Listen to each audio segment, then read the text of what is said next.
somewhere along the line, we've got to unite. We've got to come together as creative people. It doesn't matter what place of business you work for. We're all creative people. We've got to get beyond this COVID-19 lockdown. Mentally and physically, we're still there, even though the world is opening up.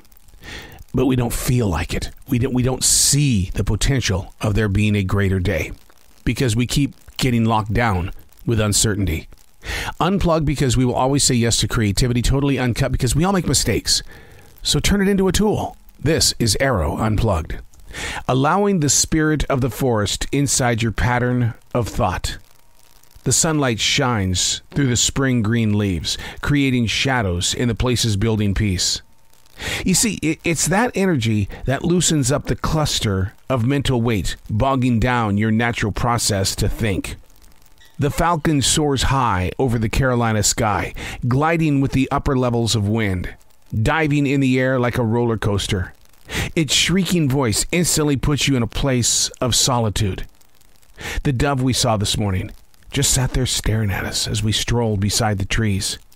She recognized that we were not there in a way of bringing injury to her, but rather we were part of her nature and all things that were a part of the natural environment. If you place your ear close to this page, you might be able to hear the birds singing this morning. The beauty of it all, and yet it's so difficult to mentally escape. To be present in a circle consumed by daily challenges. Being in this forest isn't to be compared. To allow the forest to move through you is a choice. The spirit guides and keepers aren't able to place freely into your giving soul if what you've done is put up a rock, a wall, something that says, no one at all.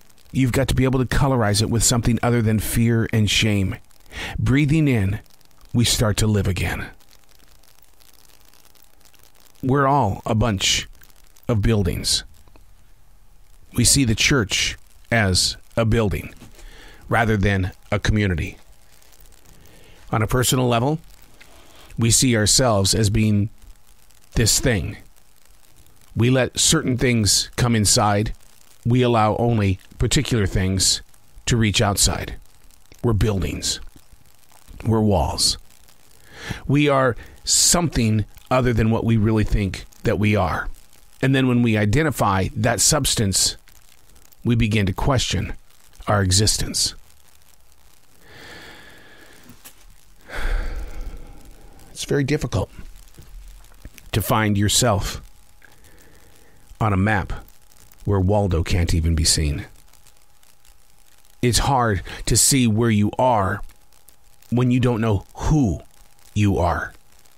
I write not just once daily, I write as often as I can so that I know where I really am.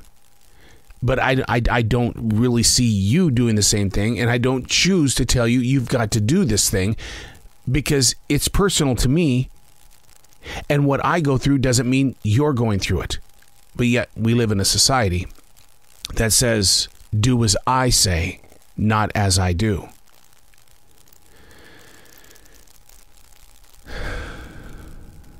I breathe like that because that's my form of meditation. We're in the same river. The currents, though, are different.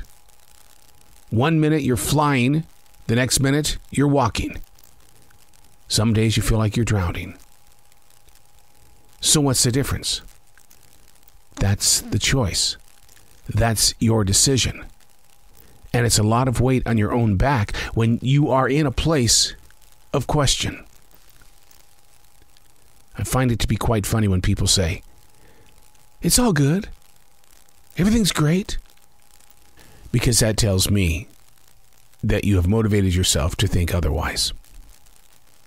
Because if it's all good and all great, then what's the message here?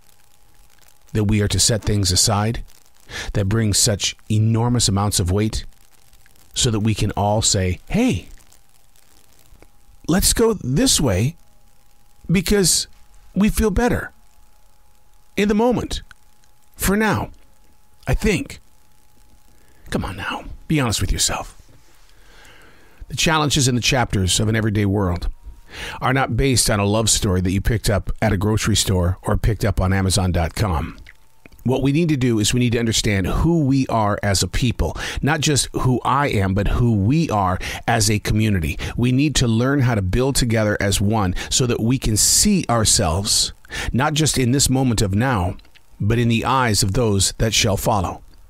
Now, we may not be there when that moment happens, but the process and the progress of what our decisions are doing today have got to have enough energy to generate the empowerment and the influence to bring something amazingly powerful to those that are still going to be born. We aren't going to stop humanism. We aren't going to change what it is that we have become. But what we're going to do is we're going to remove the walls, because what we have become doesn't deserve to be trapped.